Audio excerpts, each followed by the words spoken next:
Hey, what's up, guys? Welcome to the channel. UFC 264 just ended, and what an absolute wild pay-per-view card. The Conor McGregor versus Dustin Poirier trilogy is now over. Dustin Poirier wins via first-round TKO via doctor stoppage. Conor McGregor breaks his leg at the end of the first round, an absolute crazy ending to the trilogy. And I know a lot of people are going to say, especially the Conor lovers, the MMA media who ride Conor to the end, they're going to say, oh, this is unfinished. We need to see a fourth fight. I saw all I needed to see in this fight tonight. Dustin dominated the majority of the fight. That was a 10-8 first round, regardless of the leg break. And there was no way, in my opinion, that Conor McGregor was going to be able to come back in that second round or even the third round. The writing was on the wall. Dustin was getting very close to a stoppage even before the leg break. It arguably could have been stopped towards the end of the round. The referee decided to let it go to the end of the bell for whatever reason. But what a crazy fight. Conor came out, and again, I picked Dustin Poirier because I just think overall he's the better mixed martial artist. Conor is a great striker, and he's the better striker. But this is mixed martial arts. This is not boxing. This is not kickboxing. And Dustin Poirier went out there and he mixed it up. Conor came out very light on the feet, like a lot of people speculated. He worked the leg kicks, which I thought he would. I had a feeling he was going to come back with a vengeance, looking to take on Dustin Poirier's leg, and he did. And he threw some hard leg kicks in that first minute. I think he landed one good left hand on Dustin. I've only seen it the one time live, so I have to go back and rewatch it. I'm definitely going to rewatch it this week. I'll be doing a live chat on Wednesday probably. We can get together and talk about the entire card. But Dustin Poirier landed some good shots of his own on the feet. And I think he rocked Conor, and Conor initiated the clinch. That's hilarious to me. You know, Conor's talking about, oh, first one to shoot's a dusty bitch. You know, Conor didn't shoot, but he initiated the clinch. And Dustin Poirier used that clinch to eventually take Conor down. Conor was very close on a guillotine. He had the arm underneath the chin, but I don't know how close he got to the hands, being locked. So I don't actually know how close the submission was. But as soon as Dustin was able to get out of that guillotine attempt by Conor, he just started raining down elbows from full guard. And it was some vicious ground and pound, Khabib-style ground and pound. And, Conor had some moments off his back. He landed some elbows to the top of the head of Dustin. At one point, Dustin had him stacked a couple times, and Conor was throwing up kicks. And Dustin was getting a little sloppy there, and I was so nervous because, I admittedly wanted Dustin to win this fight. I picked Dustin because I believed Dustin would win this fight. But I also wanted Dustin to win this fight as well. And when Conor was throwing those up kicks and Dustin was kind of getting sloppy with his ground and pound, I was so nervous that he was going to get put out with one of those heels, like Nico Price style. And luckily he didn't. He was able to rain some more ground and pound. I think he was able to get to half guard at one point in time. It was just raining down brutal ground and pound. Busted Conor up. Eventually, I think it was with the last maybe 30 seconds to go in the first round, and Dustin really started getting ruthless with the ground and pound, and Conor was able to find a moment to get back to his feet. They exchanged one time. Conor stepped weird, and his leg just snapped. And he fell back. The referee did not see it. I saw it right away. As it happened live, I saw it right away. I said, oh my God, his leg is broken. And Dustin went in for the kill, landed some more ground and pound. The referee could have stopped it, not even knowing the leg was broken, but he didn't. He let it go to the buzzer. Clearly, Conor's leg was broken. The referee immediately called it off as soon as he realized. The doctors came in, started putting a brace on Conor's leg. And I knew as soon as this happened, people are going to say, we need to see a fourth fight. And we absolutely do not need to see that. I saw all I needed to see tonight. I get it that some people are going to say, I wanted to see the fight play out more. But I'll tell you right now, in my opinion, I am super confident that Dustin was going to win that fight. Conor was tired. He was very badly beaten up in that first round. It was a 10-8 round, even without the leg break. And then the following ground and pound after the leg break, it was a 10-8 round for sure. Dustin's just the better man. He's the better fighter. He's more durable. I said this about Conor before. When the fight gets tough and he starts facing adversity, he just packs it in. I mean, we've seen him in the first fight, as soon as Dustin started chopping that leg, and then he hit, I think he landed a right hook, Dustin started to swarm him, and Conor wanted out of there. We seen it when Nate started pressuring him and he started facing some adversity against Nate. He shot in on a takedown and got submitted. When Conor is moving forward, landing heavy power shots and picking a guy apart, that's his world, and he's one of the best at doing that.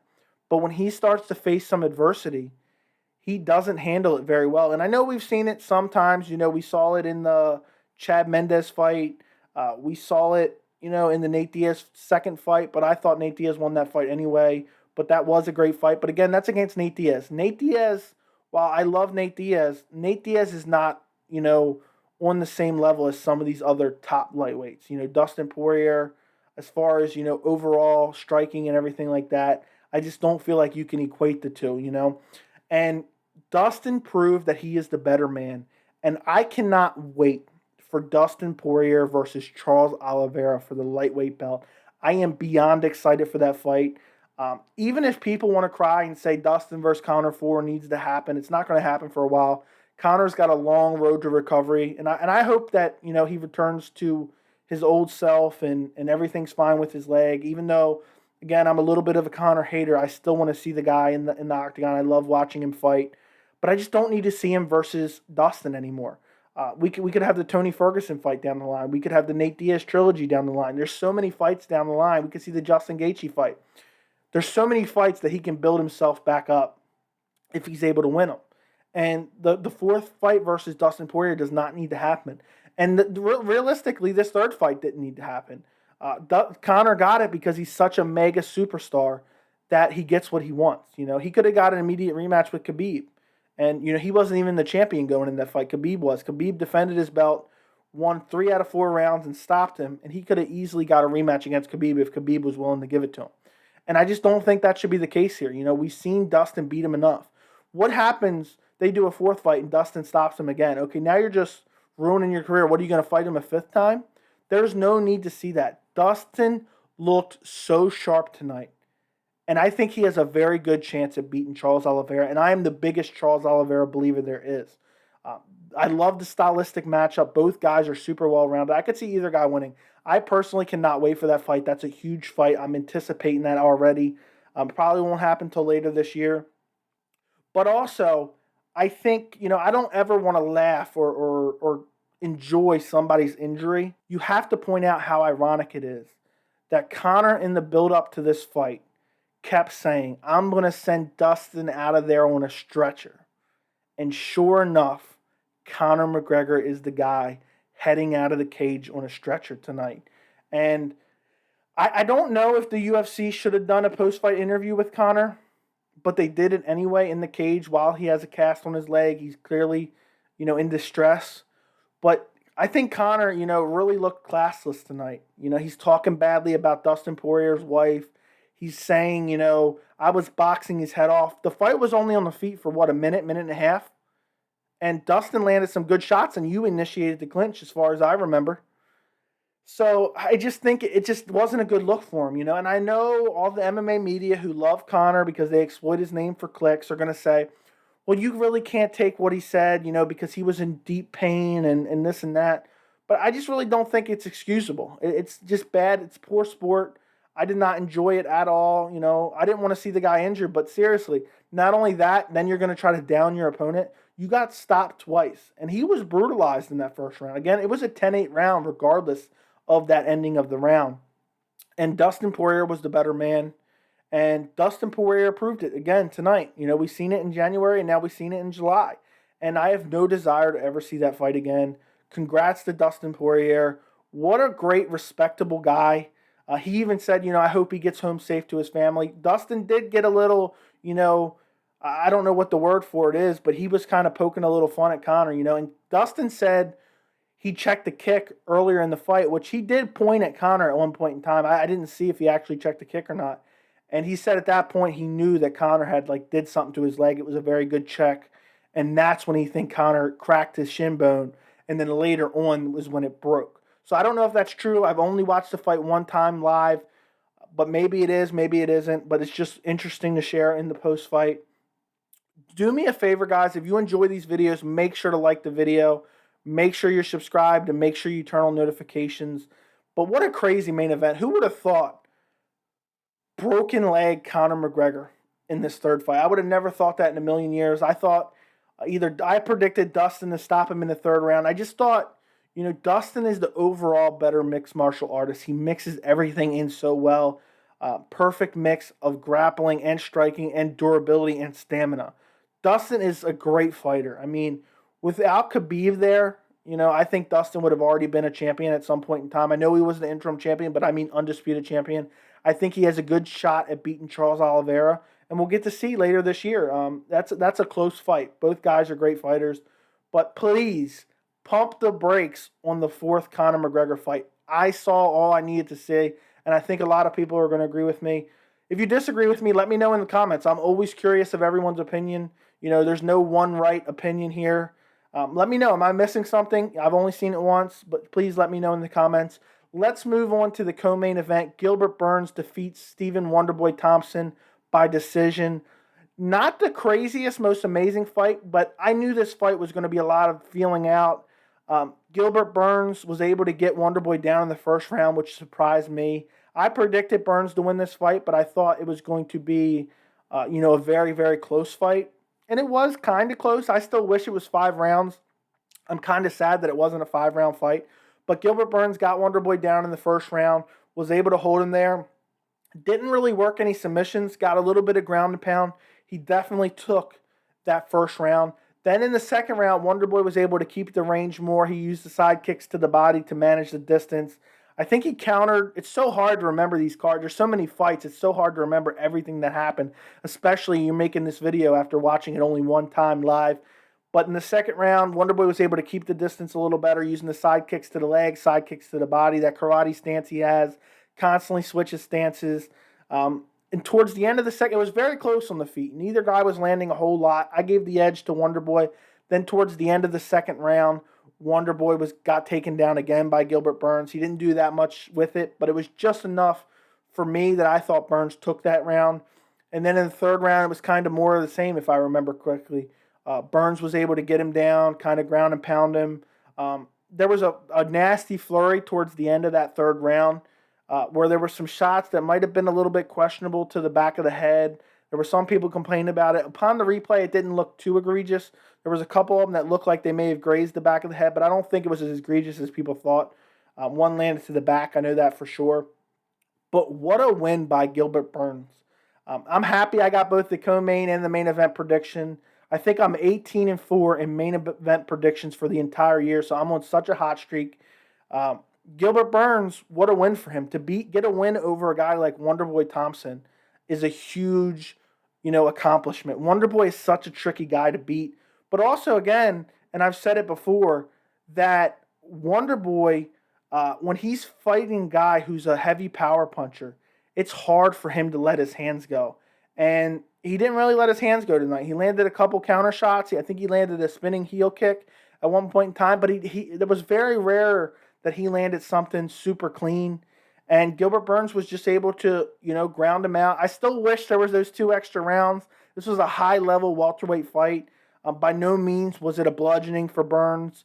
But I'm so interested. If Burns can get another win against a guy in the top 5, who he called out everybody in the top 5 after the fight, if Burns can get another win, I'm ready to see him against Kamaru Usman again. Burns didn't really have any huge key wins up to that Usman fight, but he took some fights on short notice. He beat Woodley after Woodley had just lost his title, and he ended up getting the title shot earlier this year. And he almost finished Usman in that first round. And if Burns can get another quality win, I think he's right back close to that number 1 contender spot.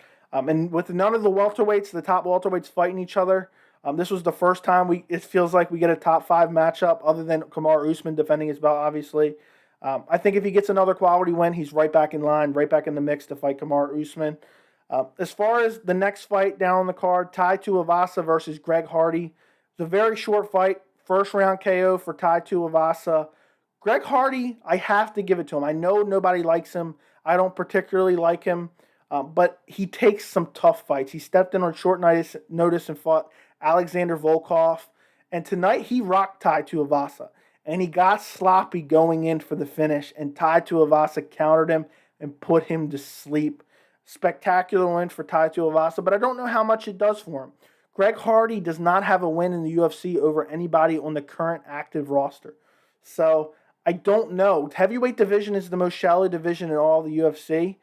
So I think Greg Hardy can bounce back. I think the UFC likes using him as like a novelty. He used to be an NFL player, and he's popular and people want to see him fight. And also the heavyweight division is very shallow. Greg Hardy is super athletic. Tai Tuivasa, he's got the whole crazy shoe thing going on that people seem to love. I personally think it's disgusting and never want to see it again. But it was a big win for Tai Tuivasa on a big card. People will remember that knockout. A lot of people tuned in for this counter card. It was a big event. So what a great performance by Tai Tuivasa. It didn't last very long, but it's a win and it's a knockout win on a big card. So next fight on the card was Irene Aldana getting a TKO in the first round, towards the end of the first round against Yana Kunitskaya. The fight, it's hard for me to really be impressed by Irene Aldana because she missed weight by like 4.5 pounds or something like that. So I never want to see someone who misses weight get a win.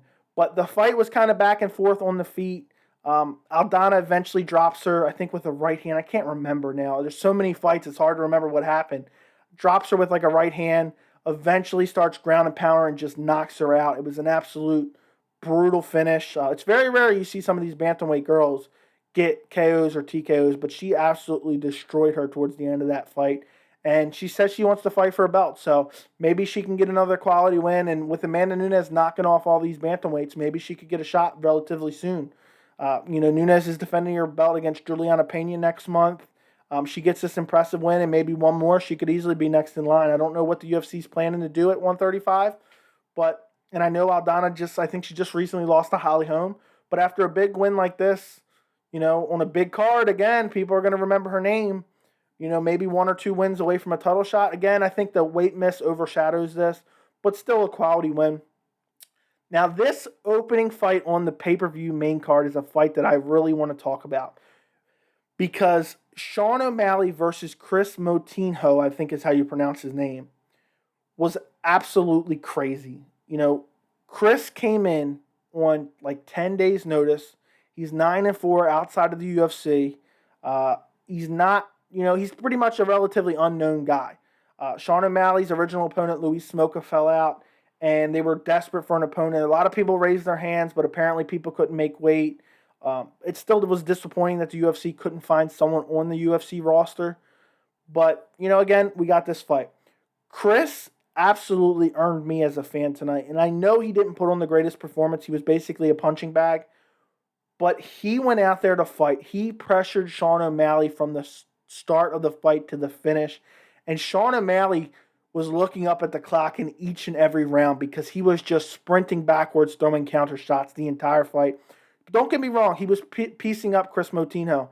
But he was getting tired. And towards that third round, the damage was just accumulating punch after punch. He was landing so many punches, just brutalizing Kris Moutinho.